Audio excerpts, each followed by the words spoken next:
I'm going to talk to you about the need for innovation in manufacturing process. I think it's not your fault, it's mine. You remember about 10% of what I say. So the first thing I'm going to do is start off with two things that I think you probably should take out of my talk. Is that innovation in manufacturing, or in any sense of the word or phrase, is really more about the big, not only about the big innovation ideas, it's about the more fundamental things. The second thing is we should all make time for innovation.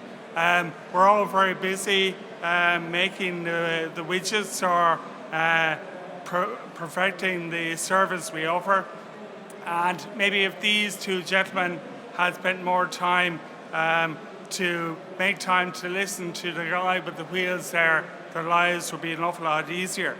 So the first point, it's not just about the big issues, and the second thing is we should take time out to innovate. You're probably asking yourself, what's the guy from Boardmulla doing talking to us about innovation? I'm going to tell you a little bit about the journey we made on our own. I will probably tell you more about, raise more questions, so I'll supply answers because we're not there by any means yet. But I'll start off with an introduction, talk about what we believe innovation is in manufacturing within Boardmulla. Talk about how we have innovated by building a collaborative approach, give you some examples of innovation within the company, and finish up within 20 minutes, I hope, with some concluding remarks. First things first, though, if I was to do a vox pop, not here, but outside, maybe in Sagart, and ask people what they think about innovation and innovation in manufacturing, people would say, well, it's something about space rockets, isn't it? Some people would say it has to do with social media, Twitter or Facebook or something like that. Some people would say, well, it's complicated. Other people would cite Einstein, famous innovator. Some people would say it's about the iPad or iPhone, and some people indeed would say it's about Kodak, an example of how not to innovate. I hope there's nobody from Kodak here.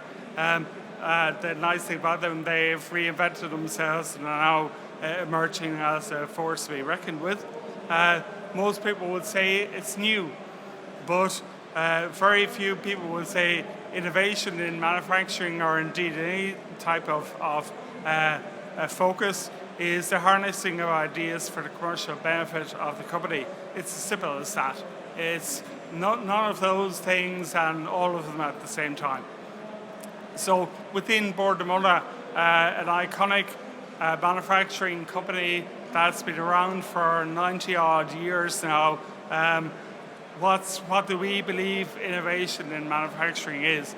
Well, in a couple of slides we can summarize this.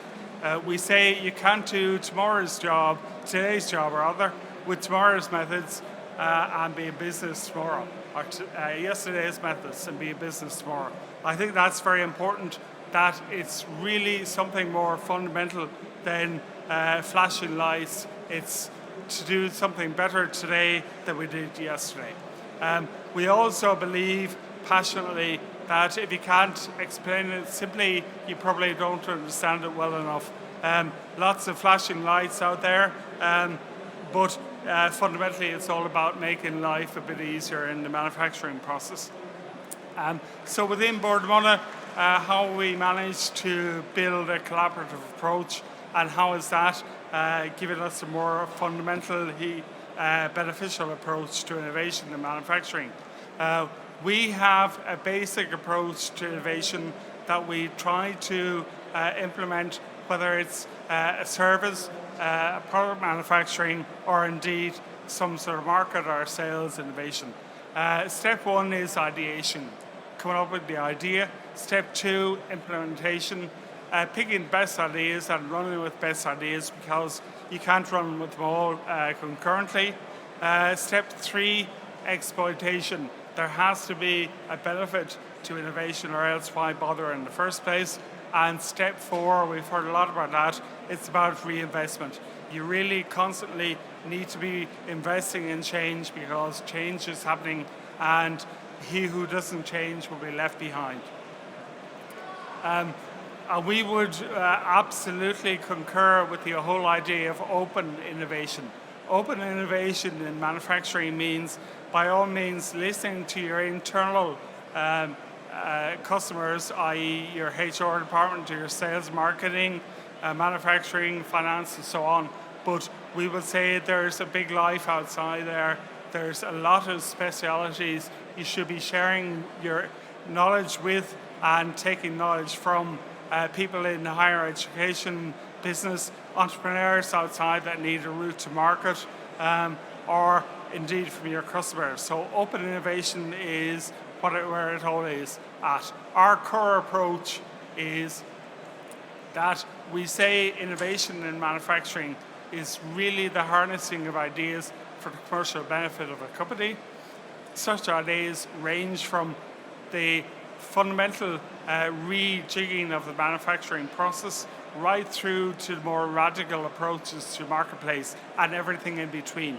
It's not just the latter that's innovation. And we say through these ideas, the real innovation, the primary objective of innovation is for the future growth and profitability of a business. We have 3 basic steps. We say decentralize the innovation approach, get it out to as close to marketplace as possible. Number 2 there, open innovation or collaboration, we say is critical. And number 3, we are big fans of what we call innovating in the horizons. Just quickly explaining that every company goes through a difficult phase at start and then hopefully lead to accelerated growth, but in time that tapers off. So Horizon 1 is what we all do at the very start. If we don't jump to Horizon 2 and Horizon 3, there'll be no future for the business. So Horizon 1 is really doing what you do better. Horizon 2 is step change. What are we going to do next? And Horizon 3 is sometimes called blue skies innovation. Very important that we do all 3, but sometimes it's beneficial to separate them and make sure that we're not all worried about the big bang future stuff and somebody is watching the knitting. If I was to say where manufacturing innovation is centered, it's on Horizon 1. It's doing what we do better, always continually improving our process. So innovating in horizons, we're a big fan of that. We heard earlier all about the main requirements of innovation in manufacturing. They are really about developing, bottom right there, the vision, having the right vision. Number 2, having the right people. Number 3, having the right people committed. And only then do we worry about developing the process. So we would say vision, people, commitment come first, and then process is second. But we heard in the previous speaker or the seminar event, we heard that people are probably the most important element of that pie slice there. And I saw on the internet, and internet must be right, it's all about developing a team. And this is a quote I saw recently on Facebook, and as I say, that must be right. If you want to go fast, go alone. But if you want to go far, you need a team, and a good team behind you. It's all about the marketplace. Innovation is about the market and the service you offer. And it could be a service or a product we offer, but if it's an existing service or product in an existing market, it's called incremental innovation. If it's an existing service or product in a new market, it's semi-radical innovation. If it's something new in an existing market, it's disruptive innovation. And the daddy of them all, if it's a new service offering into a new market, then it's called breakthrough innovation. Relate back to the very first slide, I'm saying it's very important to be involved in incremental and semi-radical innovation. Not all worried about breakthrough. Breakthrough may well come, but we need to watch the knitting before we get there. Examples of innovation in Boardmona. And you're probably all now saying, yeah, we know Boardmona, and get the stereotypes out of the way. We started in 1948 producing peat, and we're very proud of our heritage, but today we have diversified into a company that is involved in wind farming, biomass production and electricity from biomass, ambience fuels. We own a company, a waste management company. We're involved in ecotourism. And yes, bottom right there, we're still involved in peat. In a bit more detail, on the renewable energy space, we're involved in wind farms, solar farms, biomass co-firing with peat, and CHP. So we believe that the future of Boardmona is going to be a company that's moved fundamentally away from peat.